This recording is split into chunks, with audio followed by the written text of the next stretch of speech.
Vegetarians क्या diet ले सकते हैं? मतलब जैसे हरी सब्जियाँ होती हैं, ये आजकल उसमें मिलावट भी बहुत सारा आ रहा है। जी, लोग डर रहे हैं बहुत सारा, एक तो इंटरनेट ने भी भर दिया है ये चीज़ कि राइट। इसमें ये मिलावट है, दूध पियो तो सिंथेटिक दूध दूध है, तो पनीर खाओ तो पनीर नकली आ रहे हैं। तो उसमें फिर कैसे इंसान पहचाने क्या खाए?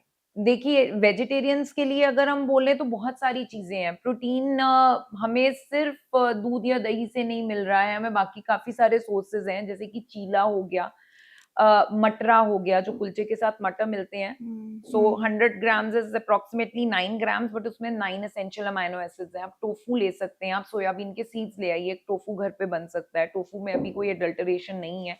प्लस एडल्टरेशन से बचने के लिए हमें क्या करना चाहिए? हमें ये चीज़ देखनी चाहिए कि हम जहाँ से ले रहे हैं, it should be a certified source. हुँ, अगर आज की डेट में अडल्टरेशन पता चली है, तो इस वजह से पता चली है क्योंकि क्वालिटी चेक हुआ है, राइट? सो आप हुँ। कोई भी चीज़ खरीद रहे हैं, एफएसएसएआई की अगर उस पे स्टैम्प है, तो आप ले सकते हैं क्योंकि वो क्वालिटी चेक हुआ है। आजकल लोग क्या करते हैं, लोग लेते हैं दूध की गाय का दूध कोई दे रहा है, गौशाला से लेकर आ रहे हैं। बल्कि वहाँ पे अडल्टरेशन के चांसेस ज़्यादा हैं क्योंकि उन्होंने कौन-सा इंजेक्शन लगाया है, ऑक्सीटोसिन इंजेक्शन लगाया हुआ है, वहाँ पे क्वालिटी चेक नहीं है।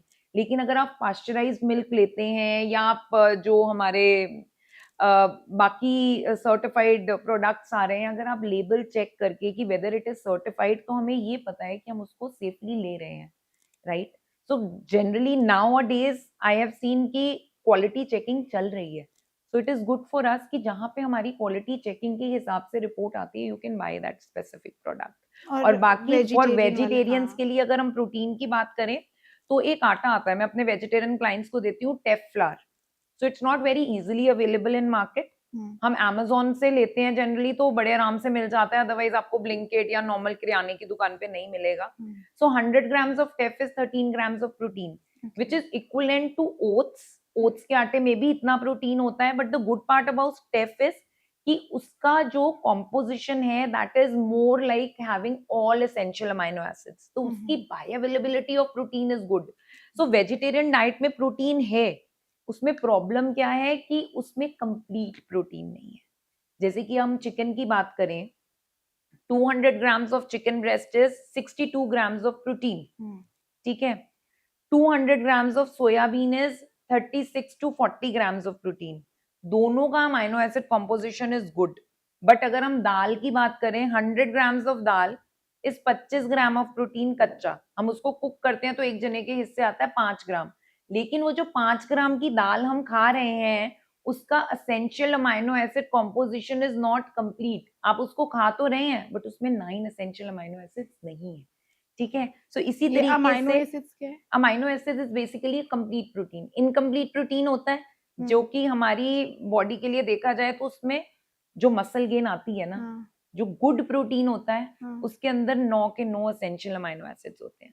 सो इन इनकम्प्लीट प्रोटीन, किसी में लाइसिन नहीं है, किसी में कोई प्रोटीन नहीं है। So complete protein non veg diet में होता है। वेजिटेरियन डाइट में सोया, टोफू, पनीर और teff flour, they are complete protein. और मटरा जो हमारे कुलचे के साथ ड्राइड टेफ पीस। फ्लावर अगर आप Teff हिंदी में flour is a बता दो? gluten-free flour. Hmm, It is available on Amazon.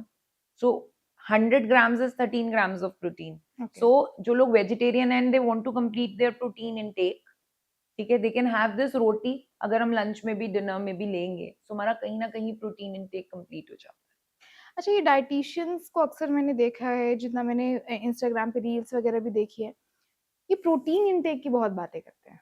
ये प्रोटीन इतना क्यों ज़रूरी होता है। है देखिए, बॉडी के प्रोटीन लिए? जरूरी है बॉडी बिल्डिंग के लिए, मसल रिपेयर के लिए, राइट? सो जब हम एज कर रहे होते हैं या जब हम ग्रो कर रहे होते हैं, कि फॉर बच्चा या बूढ़ा, प्रोटीन बहुत जरूरी है क्योंकि वहां मसल ड्रॉप हो रहा है और वहां पे मसल गेन होना है। जो लोग वर्कआउट कर रहे हैं उनके लिए प्रोटीन बहुत जरूरी है, but at the same time balance भी बहुत जरूरी है। लोग प्रोटीन के पीछे सिर्फ भाग रहे हैं क्योंकि वो वेट लॉस करता है, लेकिन वेट गेन भी प्रोटीन करता है।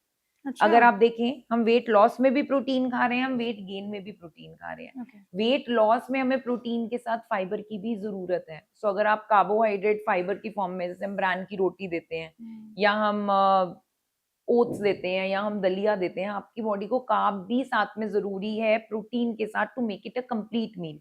राइट, क्योंकि आप जरूरत से ज्यादा प्रोटीन ले लेंगे तो you'll end up gaining weight. Gain भी तो प्रोटीन ही करता है ना। सो ज्यादा अपनी नहीं करना होता है। एक्टिविटी के हिसाब से, अपनी उम्र के हिसाब से आपको प्रोटीन इंटेक लेना है।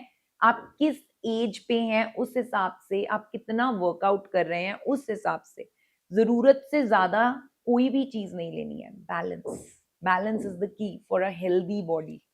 नहीं तो किसी को देखेंगे ज्यादा प्रोटीन की वजह से एसिडिटी हो रही है, किसी का क्रेटिनाइन बढ़ा हुआ है, किसी को गट इश्यूज हो जाते हैं। सो आप जिस हिसाब से एक्टिविटी है, जिस हिसाब से आपका गट है, उस हिसाब से प्रोटीन लीजिए। End of course protein is something which is very important.